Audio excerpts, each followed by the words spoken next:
Welcome to Give It a Nudge. This week we have a super cool founder who I've literally only met a week ago, and I'm very excited because I just love this business. Welcome to the show, Alison. Thanks, Steve. I love it when we have really different businesses on, and yours is so much that. And obviously we were introduced the other day by Marianne from Stone and Chalk, which was great. Let's talk about Resparke, which is such a good name in itself. Why don't you do a quick intro as to yourself and just a quick sort of elevator pitch as to what Resparke does, and then we'll dive into the detail after. Now, I do love the name Resparke, but our name is Resparke. But I wanted Resparkle as well, but it's a cleaning product. Is it? Yes. That's and I want to talk to you about the name because we've just done a name change. Our previous name was Moove and Groove, and we just rebranded this year to Resparke. Moove and Groove. Yes, because the history of the business was, we'll go into that in another moment. But the Resparke was about when we were coming up with a new name, it was about what does our program do in that moment. And for us, it's about sparking a connection with the technology that we have in our program. So yes, so to tell you about Resparke, we are a technology business in dementia and wellbeing care, in aged care.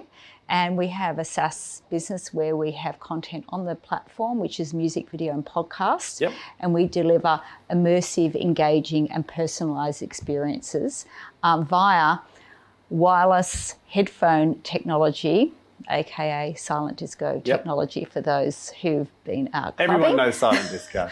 So, and the most fabulous piece about the business is that we're, just having these amazing therapeutic outcomes from what we've been doing, and we're in hundreds of aged care homes around Australia and have just launched in New Zealand. Yeah, it's super cool. I remember when I think you've got a YouTube show on a YouTube video on your website, which I saw before I met you, and it's a beautifully made video first up, but I think it really sort of grabs hold of what it does and it brings that joy. And like you said, Resparke, you can do a lot with Resparke as a name from around marketing. So I think it was a good change. You can do so much. There's so many ideas on that. Exactly. But before we sort of get into that, let's do a little bit of a sort of step back and just how did you end up in this? So Resparke's how old now? It's probably about 4 years old. I started it in this version just before the pandemic. And you really couldn't have thought of a better idea just before. I never knew, of course, none of us knew the pandemic was coming, but the business before this, which was really my side hustle for a couple of years, was Moove and Groove. And when I saw the silent disco technology, I just thought of an application. I started the first version as a fun business to raise money for charities, and then it morphed into a hens party business. Then I thought, well, maybe it could have this effect on seniors as well. It made everybody really happy and got them moving. So that became Moove and Groove, and I was doing that for a year or two. And then we had a lot of people calling us saying, and I employed dancers to go to aged care homes, funnily enough. And then it was frustrating because I couldn't scale it because people were calling me from Orange and Dubbo and all around Australia. So I just thought, you know what, I'm going to build a software platform. I'm going to build a platform. I'd done it to tech businesses before this and do a train the trainer model and send the kits to the homes, train the staff in how to do it. And we launched in September 2019 and got our first customers. I had about 5 customers on the platform at the end of 2019, and then kind of the pandemic, we rolled into the pandemic hitting and everything just shut down. And I built the whole business to be remote because we had to be able to train people remotely. I couldn't get to everybody in Australia. And when we first started training people over Zoom, it was, what's that? How do I do that? Oh, gosh. And then it just took off from there. And during the pandemic, we were literally putting every single piece of content on that the homes needed because people couldn't go anywhere. So that was really just a supercharged collaboration with all of our customers going, what do you need? How can we support you? And that's kind of really, it was kind of where the idea for the business came from and then started growing. Cool. So I want to know how, I understand the Moove and Groove. I understand you saying, right, let's get some people in old people's homes, get them moving and making them happy. How do you go from that to suddenly now realizing that there's actual applications from this from a dementia point of view, and how did you discover that, and how do you measure that? And talk to me a little bit about, because that's a big jump. Obviously, you're going from something that's a great idea to making people happy and keeping their joints fluid to actually suddenly solving what is a real and massively growing problem. So I'm really intrigued as to how that connection happened. Yeah, I mean, I think there's two levels to that story. One was my first experience of that moment. And when we were doing the dance classes, we had a lady who used to come and she'd bring her husband, and he was sitting at the back of the class and he'd be sitting there, and she said, oh no, he's got dementia, he's just going to sit there. And then one week we said, like, why don't you just put the headphones on him and he can join in. And I just remember he completely came alive, and she was just ecstatic. And every single week after that, her and her husband used to come. And I remember her saying to me, Alison, it's like I've got my old husband back for this hour. Wow. That I'm in the class. The Resparke. Yes. And we've started realising, and then I started looking into it, and I started working with dementia consultants and experts and realising, obviously the power of music and the way music works with memories and reminiscing therapy. And I think that's really...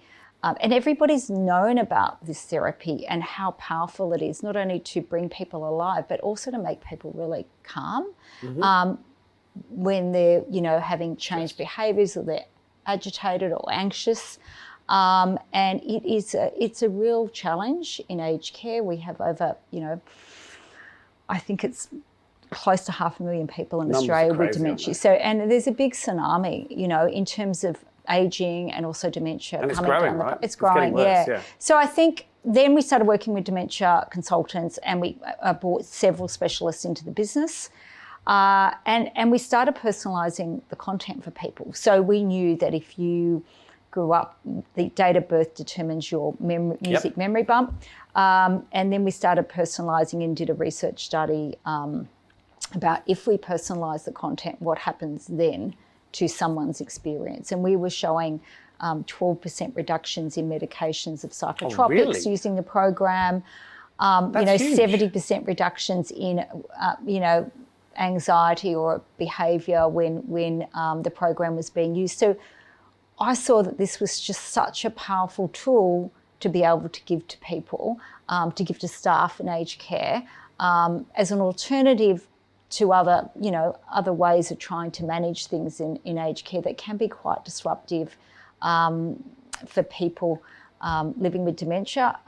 But I mean, and that's on the clinical side. So now we do a lot of partnership with heads of clinical care in aged care, not just in lifestyle teams let's have a dance and a party, which is super cool because so it's becoming a proper treatment now. It's not just a great to have. It's and I think we're really the only ones, in terms of really embedding it in care plans and really being able to operationalise it.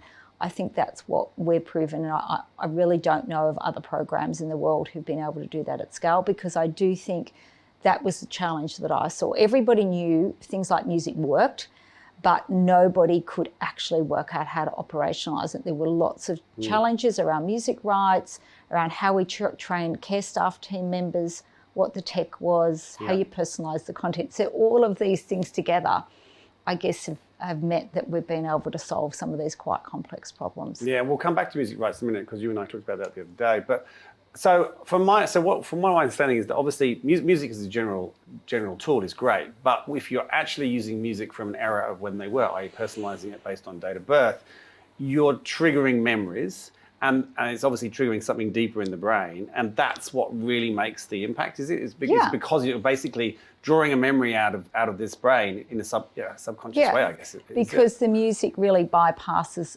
the areas of the brain that may be affected by dementia. Yeah. And we connect our memory to music. Everybody remembers that favourite song music at the high smell, school, right? Music the high smell. School dance. Yeah.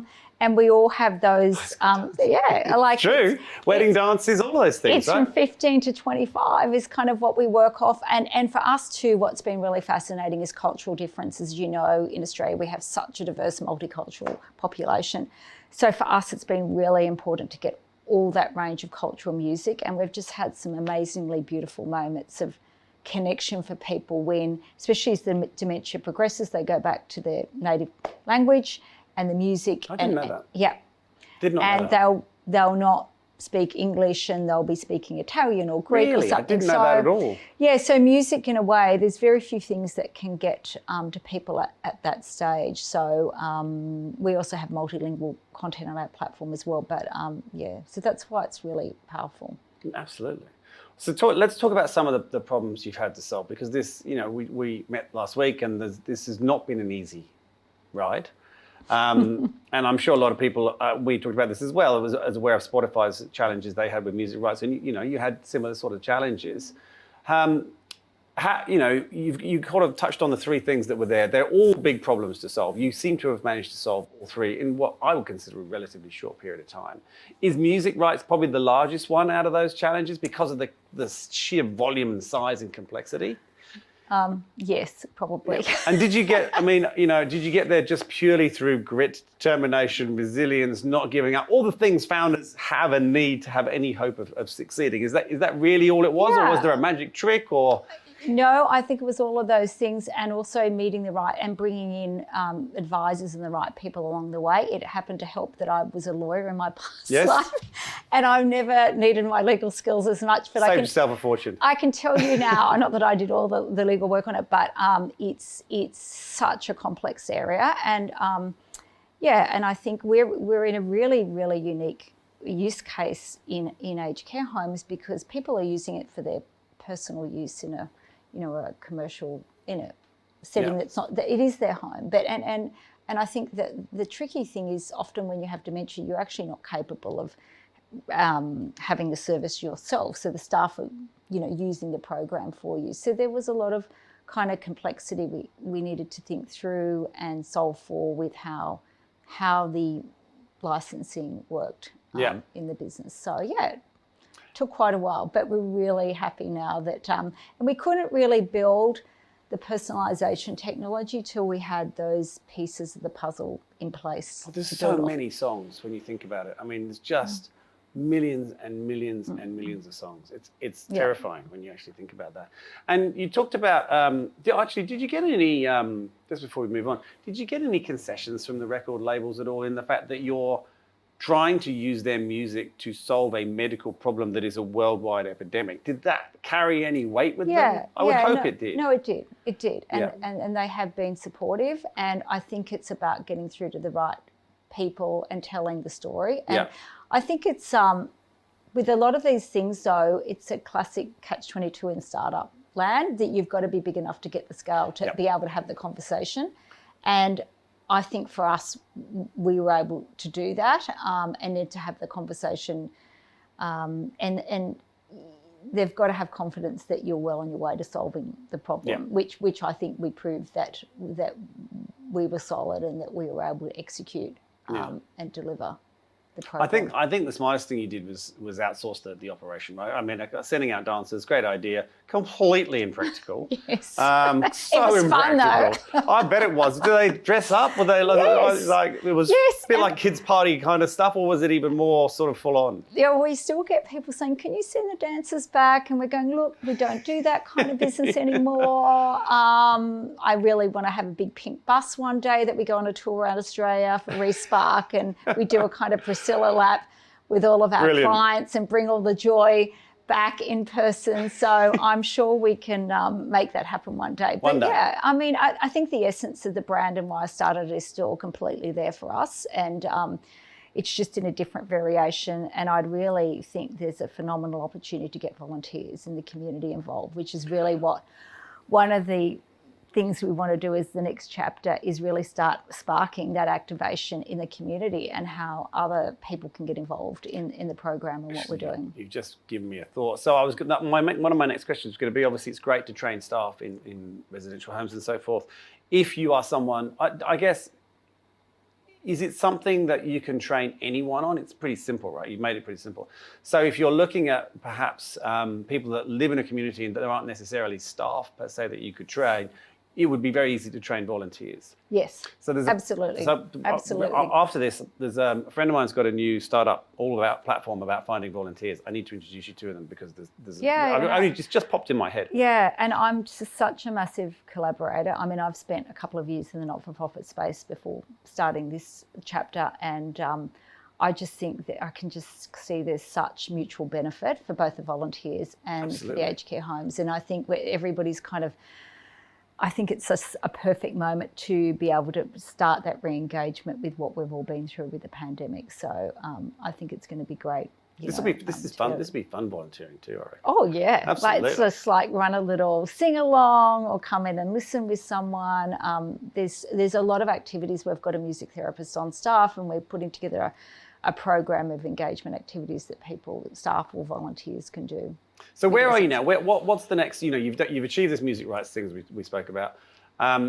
What's happening now? Where's your main focus now? Because is it all around scaling? Is that the sort of next stage, or what's happening in the business today? I mean, yeah. So as I said, we had to get the music rights to rebuild the platform. We just relaunched the new platform a couple of months ago. We're now rolling it out to all our clients and getting. You do it on a phone? You got an app? Yep. Yep. Cool. Yep. And for us, that's really exciting to be able to get feedback back from our existing clients when they're saying, wow, this is just so much better. Because for us, it was actually about being able to personalise for all of the residents in care, and how you did that very easily with uploading residents to the platform. So it's working a lot more in a partnership way with our clients. And just, I guess, for the business as a whole, it's definitely setting the business up for scale. So I think we've got the product market fit right now. And now it's about, building out the team and really being able to, grow the business from here. And how's it work with the silent disco kind of, I understand how it works. My children are older now, but we did have a few silent discos in years gone by. Do they subscribe? So if let's say we've got a whole community and they want to have this in their community, do they subscribe and they get the headphones sent out to them? Do they buy the headphones outright? How does that sort of work? So it's a complete SaaS model, so everything is leased. So we take, and the other big thing we took for the aged care homes, because, if there's any breakage of equipment, we completely take care of it. We've got a customer success team who take care of all of that. Awesome. So it's a completely leased. So we send out a little pink basket with all the gear in it. And then we send out logons to the platform, and then we have regular training, onboarding, so people can actually, it's pretty easy to use. So but we find that what we do help people to understand in an aged care centre is not just how to click around the software, that's quite easy, but it's actually how to use it in a therapeutic way. Yeah, which is obviously the key thing. Okay. You would have had plenty of people give you advice because you've come up with plenty of challenges. We often ask this question, and I don't know whether I may have told you this before or not, but I'm always interested to hear, because I think a lot of these podcasts are always so positive and talking about great successes. I like to hear about some of the failures and some of the stupid things. What's the worst piece of advice or the stupidest thing anyone ever said to you when you were trying to solve one of these many problems that you've got through? It's always fascinating. We won't say who gave it to you, obviously, but what can you think of one that's an obvious one? Well, I kind of thought about this question. Could be funny. It doesn't have to be. No, it's not. It's actually from a previous business. I think the temptation for me, and I've had it said several times during the course of this business, is when are you going to go and raise, capital? And I did that in my first business, and I think that there's definitely a time and a reason to do that. But I think I felt that in previous businesses that was not something that was for me the right time. So I think the worst piece of advice is just go and do it straight away. And I think some of the grindy time that we've spent in this business getting that right, getting the product market fit right before we're ready to go, has been good. So I think that that's probably something that is a piece of advice just to take carefully. It's interesting. I think, and I mean this in the nicest way, it almost becomes a little bit of an ego thing. I think if you go back to before the worlds of VC, everyone used to measure their success on how many staff they have. Whereas really, you should probably measure your success on how few staff you have to achieve what you need to achieve. That should really be the measurement, but it wasn't. And now there's this obsession with, every time I do a raise, I get a new valuation and someone tells me my business is worth X amount million more, even though really it's the same business. Someone's just giving you some money. It's this bizarre perception that it creates. And I think particularly first-time founders, as you may have done when you did this, become very seduced with that. And I agree with you. I think that it's probably overplayed. But look, we'll see. We're in a scenario right now where funding isn't flowing as easily. And I think I'm kind of glad in the end that we weren't in that position. So we haven't got that kind of pressure and that consideration in the business to, So we've been able to, not have to do that, which is great. Do you get a lot of feedback from your customers? I imagine you do.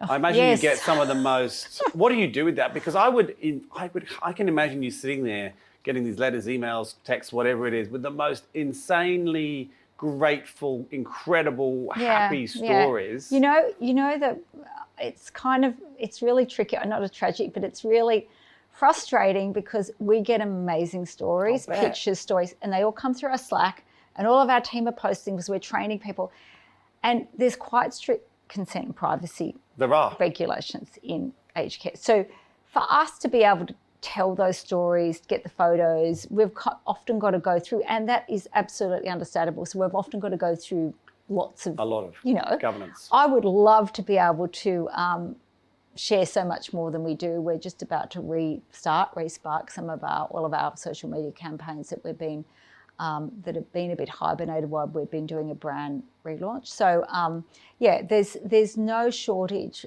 for us of social media, and for us getting the families involved is also really important, and we're just about to start how we can utilise that. And can you is something on your mind of, obviously there's a certain amount of research and proven therapeutic treatments, we've talked about that and how it's doing that. I guess there's more that can be done with this, right? You can take this further. Is that something that you're working with any institutions with, or is that something that maybe you're looking at? You've got this amazing connection that you found where this music is really having a huge impact on dementia patients. Can you go to another level with that? I'm not suggesting you go and do the medical research because that's not feasible, but I'm hoping that there's companies out there that are coming to you and wanting to work with you to do stuff like that, because this could go, who knows where this could go, right? Yeah, we've got an ongoing partnership with ACU, and we do, we've had a couple of different research studies, and we're really excited that the federal government via the primary health networks have indicated that they would like to do a multi-year study. And I think a lot of the times the rigor of setting up these studies, as you know, it takes a long time to set up. It does take a while. And I also think the data collection in aged care is difficult. So, you're saying, I gave somebody headphones and they had this experience, and you've got to record everything. But we've got a lot of the foundational things in place now to continue to do these studies. But I think what's fascinating to me is just doing studies in different areas. Like, we're now seeing the increase in food intake when you're actually... When you're listening to music? Yes, really? Because one of the big problems in aged care is actually increase. And if you're able to sit somebody down and they're chowing down and you're listening to their favourite, Led Zeppelin song or something. Oh, that's awesome. It's crazy and simple. Who'd have thought it? I know. And we've also just simple things like, we had a beautiful gentleman who was Irish and loves listening to Christmas carols in the morning before he has a shower, and he did not like having a shower, and now the staff put on Christmas carols. So there's all these different applications of how you can use it in this environment. I think it's got a lot of application, obviously, for hospital environments, obviously home care. We have had a lot of different approaches. And for us at the moment, it's always tricky to stay completely laser focused.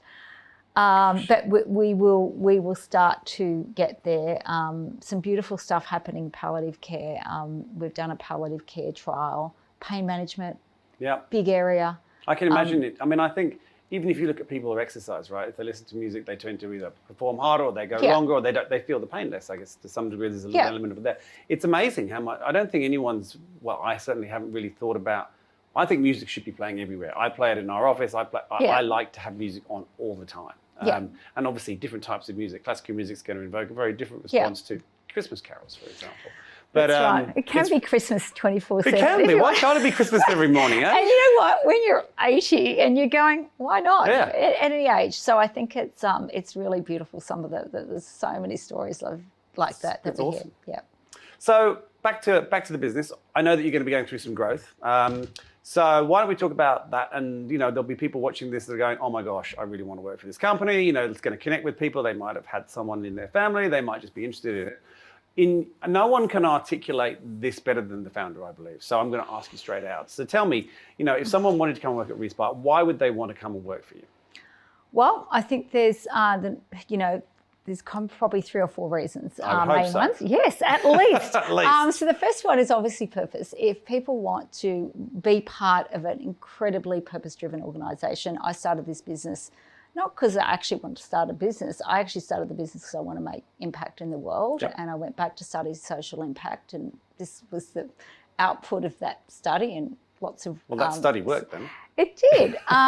So I think, to be in a business that, and a lot of businesses often talk about the purpose, but we are living and breathing the purpose every single day. When I said to you those stories, the smiles on Slack, just knowing you put a feature, we had a team meeting today and the software developer who built the feature is coming onto our Slack channel.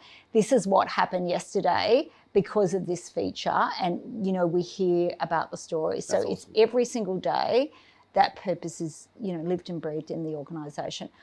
I guess the second thing is just about the absolute world first cool newness of what we're doing, because nobody is doing combining technologies in the way that we're doing them in the world, yep. in this environment at the moment. So I think we really want to be on that leading edge of how we create and innovate.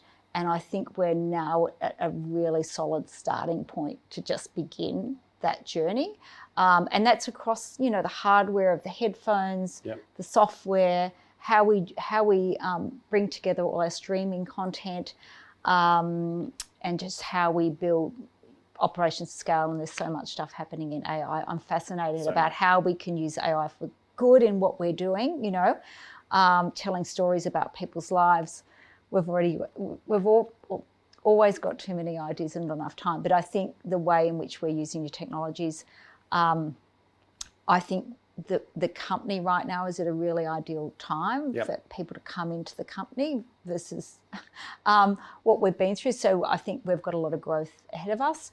And I think the culture, the thing that I really wanted to embody in the culture is about the joy that we create for people every single day in the product. And joy is actually one of our core values. And it's about having fun at work, but also about being kind and compassionate. So we've got a really super tight, fun team, core team in Sydney and remote teams elsewhere. But yeah, I think us living and breathing the culture and that culture of what we're all trying to do together is really great. I agree. I love that word joy. And you know what? I think, for anyone who gets a chance, go and have a look at the website. There's that YouTube video on there, and you see the joy in that. But whoever made that video for you did an excellent job. Actually, it almost embodies joy watching that video. Yeah. So yeah. I think that's awesome. Yeah. Well, thank you so much for coming on. I can't wait to see how this grows. and like you said, just from a hardware point of view, you can imagine the changes that are going to happen in the next 2, 3, 4 years. It's going to be crazy, right? Yeah. So, augmented reality, all those kinds. Gosh, the brain just gets out of control, doesn't it? It's mind-blowing, the tsunami of AI and then an aging population and how we can really, create beautiful experiences for people at that stage of life is what we're, awesome. all about. Alison, thank you so much. That's right. I can't wait to see what happens. Thank you. Thanks very much for watching. Don't forget to subscribe, and we'll see you next week.